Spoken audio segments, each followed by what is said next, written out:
పిల్లలకి 4 భాషలు అంటే మాతృభాష, తర్వాత వ్యావహారిక భాష హిందీ భాష, తర్వాత ఆంగ్ల భాష, సంస్కృత భాష, ఈ 4 భాషల్లో ప్రావీణ్యం ఉండే విధంగా మన పిల్లలను మనము ప్రోత్సహించాలి. తర్వాత కేవలం ఆంగ్ల భాష మాత్రమే మన పిల్లలు మాట్లాడుతూ ఉన్నారు. ఆంగ్ల భాష వస్తే చాలు, తెలుగు రాకుండా పర్వాలేదు, హిందీ రాకుండా పర్వాలేదు, సంస్కృతం రాకుండా పర్వాలేదు అని చెప్పేసి మనమంతా భావిస్తూ ఉన్నాం. ఇది తప్పు. మనము మన యొక్క భారతదేశంలో 4 భాషలకు ప్రాధాన్యతనివ్వాలి. వ్యావహారికానికి, లోక వ్యావహారికానికి ఆంగ్ల భాష అవసరం, తర్వాత అంతర్రాష్ట్రీయ భాష హిందీ అవసరం, తర్వాత మనము పూర్వకాలం నుంచి దేవభాషగా మన దేశ భాషగా చెప్పుకునేటటువంటి సంస్కృత భాష అవసరం, మన మాతృభాష మనం ఇంట్లో మాట్లాడేటటువంటి తెలుగు భాష అవసరం. ఈ 4 భాషలు కూడా మన పిల్లలకు మనం నేర్పాలి. తర్వాత స్వదేశీ ఉత్పత్తులను మనం కాపాడుకోవాలి. వివిధ కుల సామాజిక వర్గాలన్నీ కూడా ఉత్పత్తులన్నీ కూడా జరుపుతూ ఉన్నాయి. వాటన్నిటినీ కూడా మనం కాపాడుకునేటటువంటి ప్రయత్నం చేయాలి.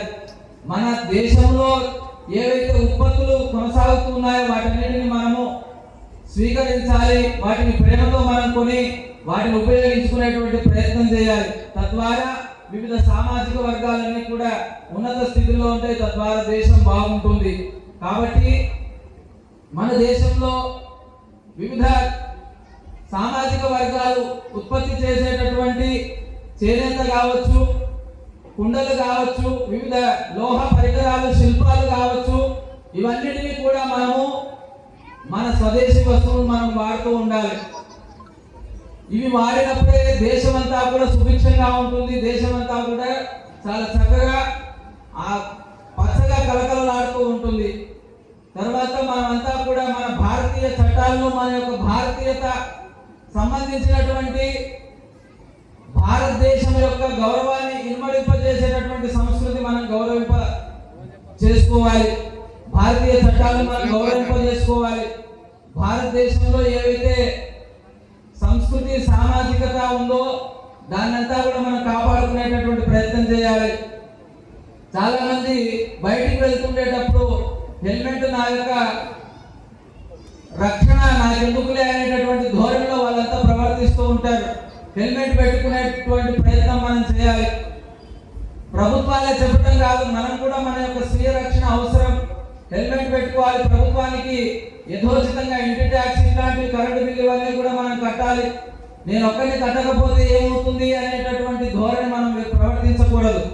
ప్రతి ఒక్కరు కూడా నా బాధ్యత, నేను భారతదేశంలో ఉంటున్నాను, నేను భారతదేశాన్ని గౌరవిస్తాను, భారతీయ చట్టాలను గౌరవిస్తాను అనేటటువంటి ధోరణి మీద మనం ఉండాల్సినటువంటి అవసరం ఉన్నది. ప్రకృతిని కాపాడుకోవాలి. ప్రతి ఒక్కరూ చెట్లను పెంచేటటువంటి ప్రయత్నం చేయాలి. ఇంటి చుట్టూ మనము చెట్లను పెంచుకునేటటువంటి ప్రయత్నం చేయాలి. మొక్కలను నాటే ప్రయత్నం చేయాలి. పక్షులను కాపాడుకునేటటువంటి ప్రయత్నం చేయాలి. తర్వాత పర్యావరణాన్ని కాపాడుకునేటటువంటి ప్రయత్నం చేయాలి. వీటన్నిటి మీద కూడా మన దృష్టి ఉండాలి. అప్పుడే భారతదేశం సుభిక్షంగా కలకలలాడుతూ ఉంటుంది. పర్యావరణాన్ని, కాలుష్యాన్ని మనం నివారించాలి.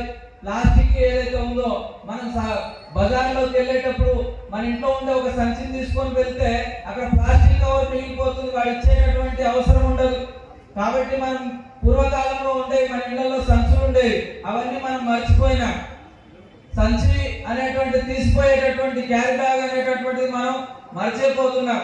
అక్కడ వాడిచ్చే carry bag, plastic carry bag మనమంతా కూడా వాడుతూ ఉన్నాం. కాబట్టి ప్లాస్టిక్ నివారించేటటువంటి పరిస్థితి లేకుండా పోయింది. టిఫిన్ బాక్స్ ఏవైనా సరే, ఏవైనా చూడండి, పూర్వకాలంలో స్టీల్వి కానీ ఇత్తడివి కానీ ఉండేవి. ఇప్పుడంతా కూడా మనమంతా వీటన్నిటిని ప్లాస్టిక్లో మార్చుకున్నాం. క్యాన్సర్ను మన ఇంట్లోకి తెచ్చుకున్నాం. కాబట్టి